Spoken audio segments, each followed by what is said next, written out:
Sagittarius, Sun, Moon and Rising. This is your love life reading for the second half of November. So it's a little bit of a different format this time. There's an explanation in the description for why that is. But for now, I'm going to get straight into your reading. The overriding energy of your reading is the Five of Cups. Now I have to admit, when I first pulled the tarot cards for your reading, Sagittarius, there was like I swear, I literally let out a groan of like, oh, not again. Because I have a Sagittarius rising sign, so, I mean, this reading pertains to me as much as it does to anyone listening to this. And it feels like we've been waiting forever. Like, we keep getting told that, I don't know, like back in October, there was so much hope and so much this feeling that things were going to be okay. And then things went kind of downhill after that, and it was like, I don't know what's happening. But the Five of Cups talks about grief, missed opportunities, regrets. There are some Sagittarians out there that will be grieving for the loss of something. But the energy of the Five of Cups very much says, don't get bogged down by that which has been lost.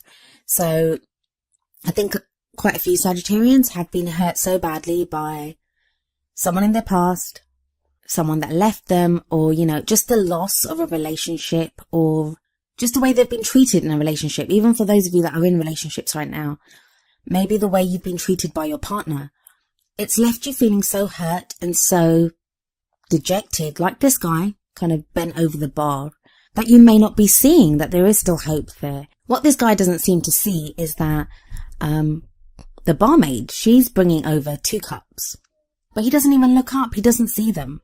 Now, the 2 cups in this always speak to me of the Two of Cups.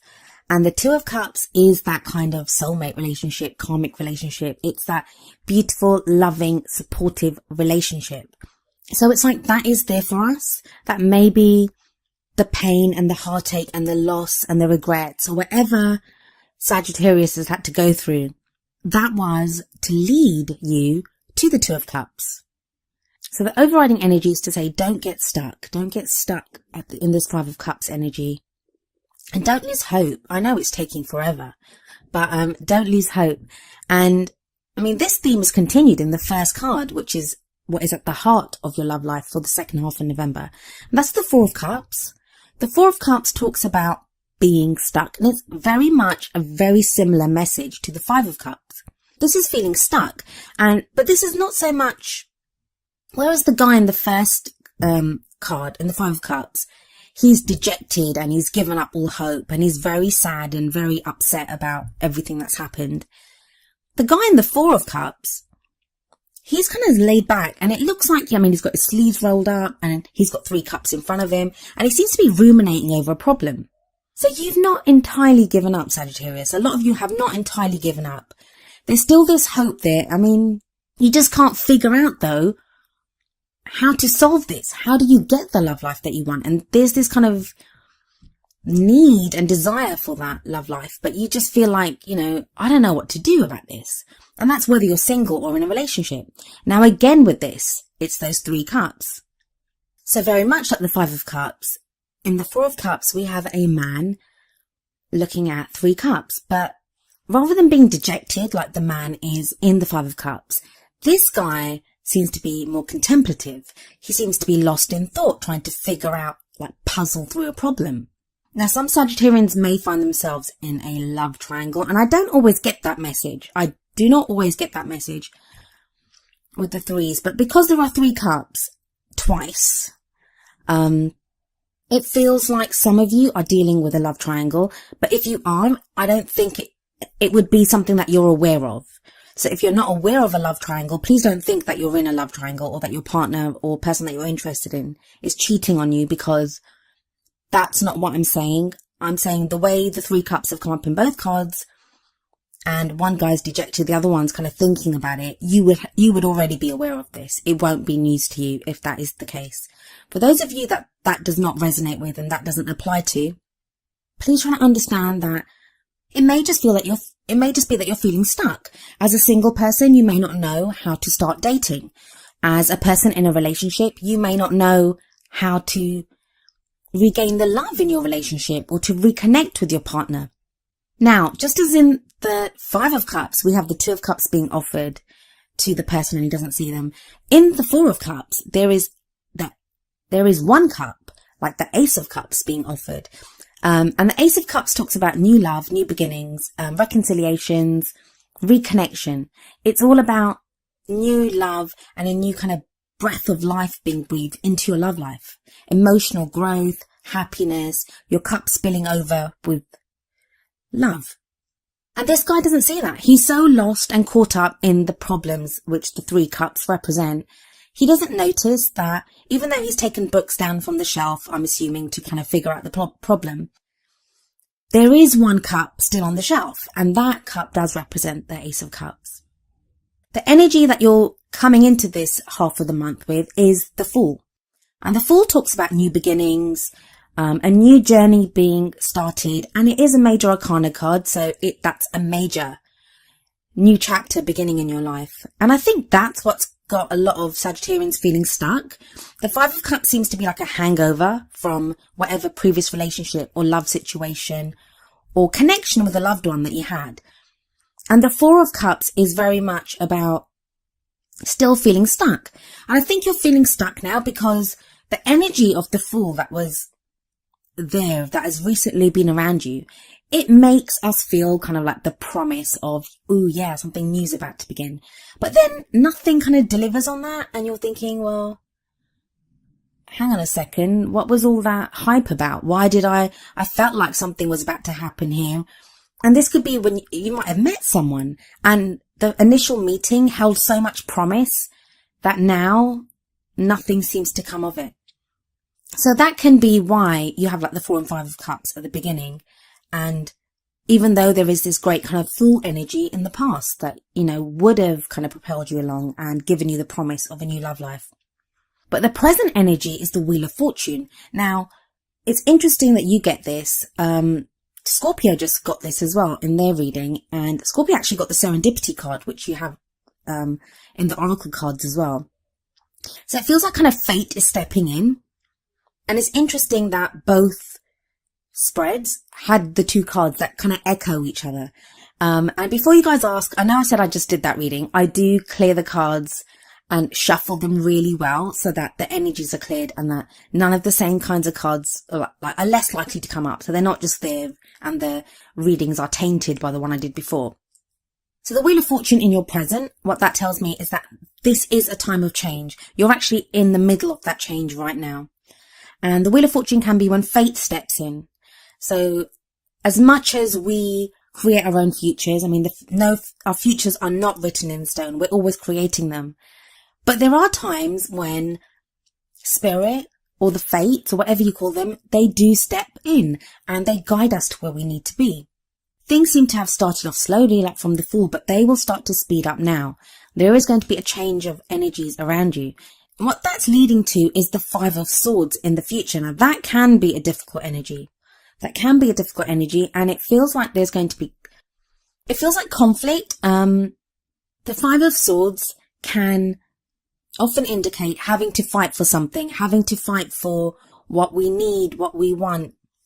The 5 of Swords can show conflict with a partner. So if you're in an existing relationship, you may find yourself at odds with your partner at this time.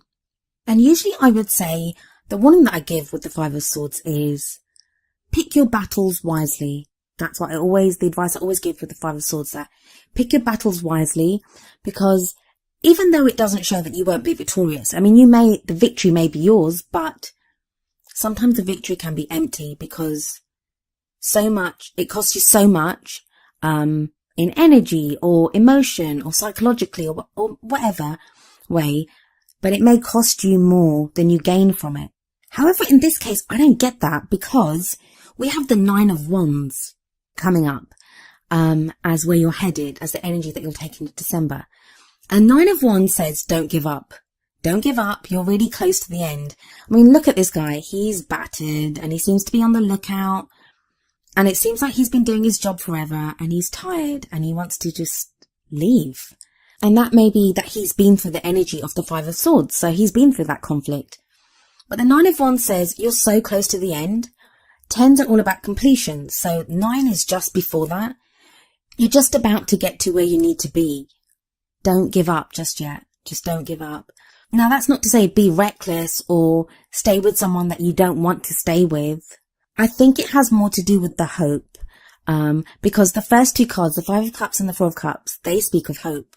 The Ace of Cups that's being offered to you, the Two of Cups that's being offered to you, that's love and a relationship. So that kind of relationship that you want, the love that you want, it is there for you, but there's a little bit of turmoil to get through before you get there. And this is echoed by the Oracle card that you got from the Romance Angels deck. And it says very soon. Clearly decide what you want so that it comes to you now. I mean, at its essence, it's very, very clear. What do you want? That's what the card says. What do you want? And it may be that you don't know what you want. I feel like there's a time that's gone by, especially with the Fool energy, that you thought you knew what you wanted, and now things seem to be in turmoil again.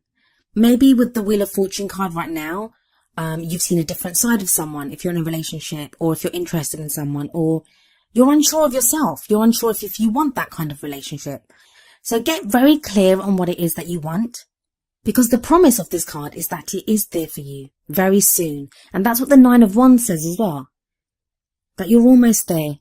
You're almost there. The card from the Wisdom of the Oracle deck is Serendipity, number 18, Serendipity. And I'll read the meaning from the book.